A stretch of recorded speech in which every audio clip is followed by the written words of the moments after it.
myself Advocate Gautam Arswal, legal advisor at Dialyzy. Welcome to Dialyzy. Today in this video, I am going to discuss with you the what are the qualifications to become a president in India.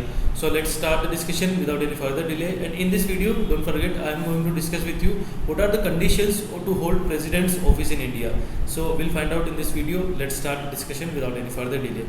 So, under Article 58 of the Indian Constitution, a candidate has to meet some qualifications to be elected as the president, right?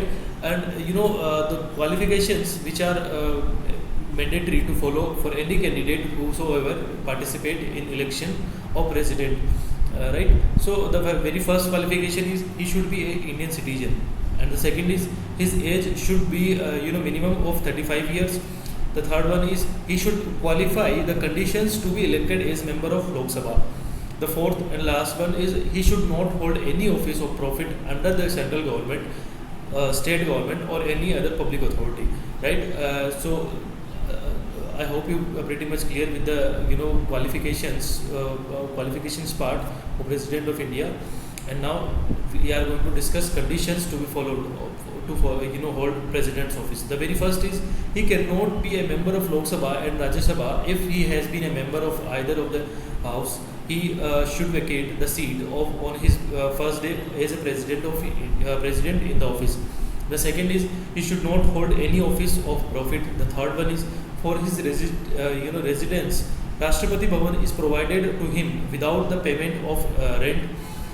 The fourth one is Parliament decides his emoluments, allowances and privileges. The fifth one is Parliament cannot dismiss his emoluments and allowances during his term of the office.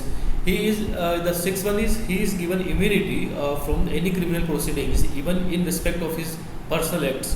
The last one is arrest or imprisonment of president cannot take place. Only civil proceedings can be initiated for his personal acts, that too after giving 2 months of prior notice. So I hope you were pretty much clear with the conditions to hold the office of President of India in India. For any confusion, in case of any confusion, do let me know in the comment section. And if you are new on this channel, don't forget to subscribe to the channel Dialyzy, because we always come with some new legal content and new business ideas on the same channel. See you in the next video. Till then, bye bye, take care.